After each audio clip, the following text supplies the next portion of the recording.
Hello and welcome from the campus of Syracuse University in the CitrusTV studios. I'm John Nolan, host of Cuse Countdown. Thank you for joining us for the first Cuse Countdown debate between analyst Darius Joshua and analyst Ben Peck. And now let's welcome the candidates. Well, gentlemen, thank you for joining us here tonight. And our first question is about Doug Marrone. Darius, having won the coin toss out back, you'll answer first.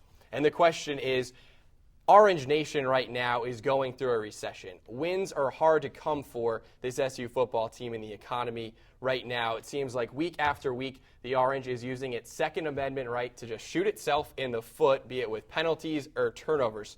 So the question is, should head coach Doug Marrone be on the hot seat? You know, John, that's a great question. I want to thank you for asking that question. And before I answer, I just want to thank you two for hosting this event. I want to thank Syracuse University for hosting this event. And I want to thank you, analyst Ben, for joining me. And thank you, Ben, as well. And for all of those watching, wherever it is that you're at, thank you for tuning in. And frankly, for Doug Marrone, no, he should not be on the hot seat. You know, a lot of this is a lot of malarkey coming out of Twitter and Twitter people just saying that he's... Are you Irish? You know, but my running mate is Irish. It's fine.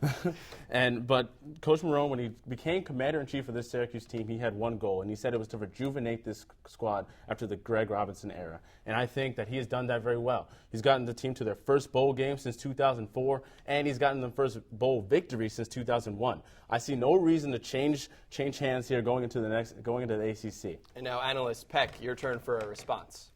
Now, obviously, Doug Marrone came in with a messy situation.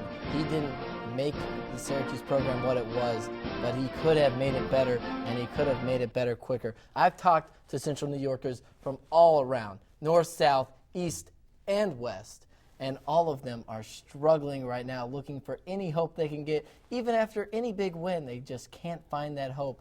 And really what it comes down to, the Department of Offense and Secretary Schaefer not doing his job. They can't afford 4 more years of goal line sweeps to Jerome Smith.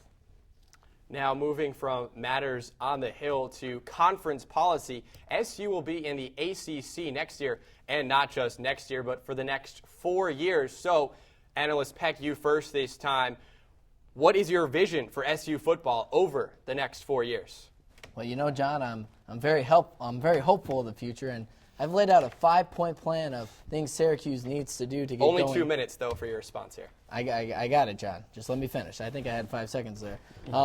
First off, we need to end our dependence on New York City recruits, and all of the above strategy from all around. Second, invest in the facilities to make this an intriguing location. Import talent from other schools. Reform the recruiting code to make it simpler and easier to understand. Okay, analyst Peck, I have to cut you off there. Darius Joshua, we're short on time here.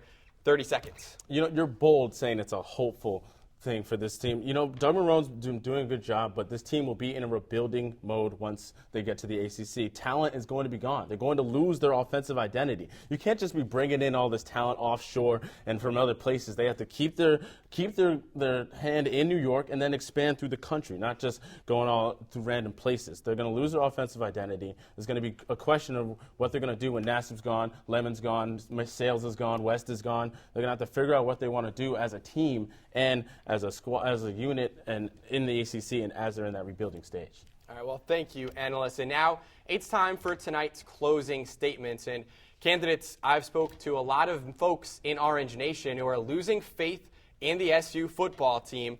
What message do you have for them tonight to make them more optimistic about Orange football? You know, John, that's another great question, and I thank you for asking it.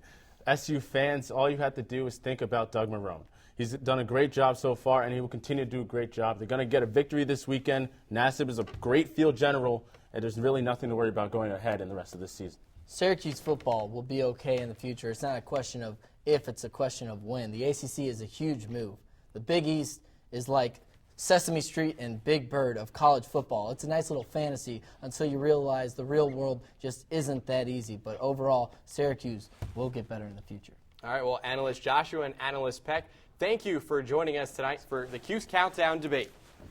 And, well, now for a matter that needs no fact-checking, let's take a look at the Big East standings. And So far, Rutgers, the only 3-0 team in the Big East at this point of the season, and Temple, a surprise. They were presumed to be irrelevant, kind of like a third-party candidate, but instead, the Owls are 2-0 in league play thus far, and the Owls host the Scarlet Knights on Saturday at noon.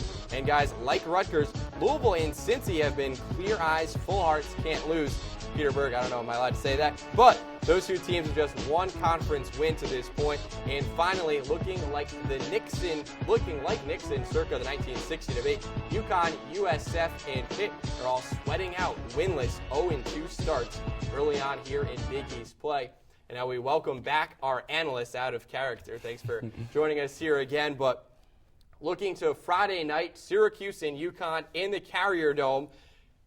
What's gonna go down? What do you think could be a suspenseful game? What do you think is going to happen? Well, it's not going to be a lot of offense for one, John. It's going to be a tough matchup for the Syracuse team. I've got SU 16-10. Not a lot of offense, as I said. It's going to be tough for NASA to get the ball going through the air. It's going to be tough for them to get a run game going. And this lackadaisical offense from UConn is going to have a very tough time with a solid D in SU. Yeah, not a lot of offense and plenty of defense. Might see one or a couple defensive touchdowns. And really, I'm going to go with 17-14 SU. Not a lot of scoring at all. All right, well, that about does it here for Cuse Countdown and Cuse Countdown Debate. Don't forget, for more SU sports coverage, visit sportsblock.citrustv.net. Follow Citrus TV Sports on Twitter, like Citrus TV Sports on Facebook, and for more election coverage, sorry, you got to go somewhere else. For analyst Darius Joshua and analyst Ben Peck, I'm John Nolan saying, God bless America.